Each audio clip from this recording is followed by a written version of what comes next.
Welcome to this week's edition of Fun Activities in 5, where we are taking a short, simple activity and we are making it 5 minutes or less for you to be reminded or to learn how to do the activity. Today we are going to be talking about monsters. This is an activity that I witnessed in our district's world language PD this year by Andrea Caulfield, who is our district world language curriculum specialist. And since I have done a little bit of research on the internet, and it looks like there are probably 100 versions of this on Teachers Pay Teachers, if you don't want to come up with it yourself, or if you don't like the way that I'm doing it, there's a ton out there of people who have kind of made this activity their own. But basically, here's what's going to happen. Each student is going to get a blank sheet of paper and a writing utensil, and you are going to walk them through drawing their own monster. If you don't love the idea of monsters, you could make it something else, like a ghost or an animal or a person. You could make it something else if monsters feels uncomfortable.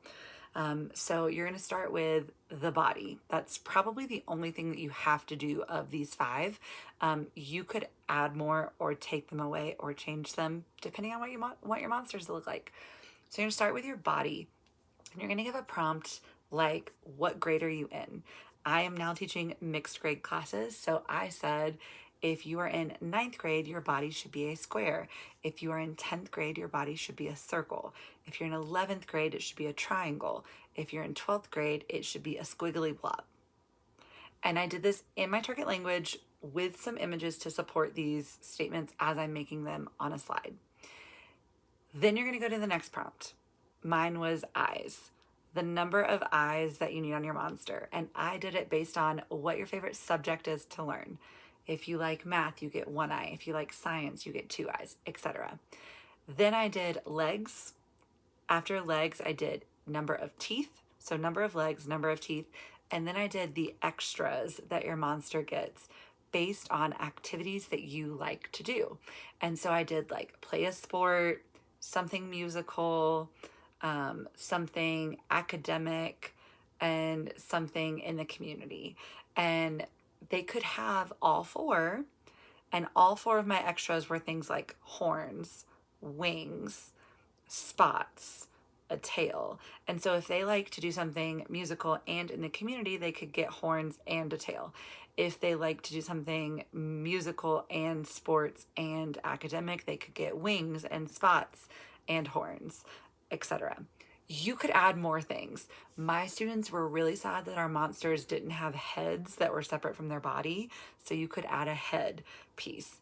They wanted to put arms on their monster because there is a distinction between arms and legs on a monster. So you could add another prompt and add arms or fingers or ears or nose or whatever.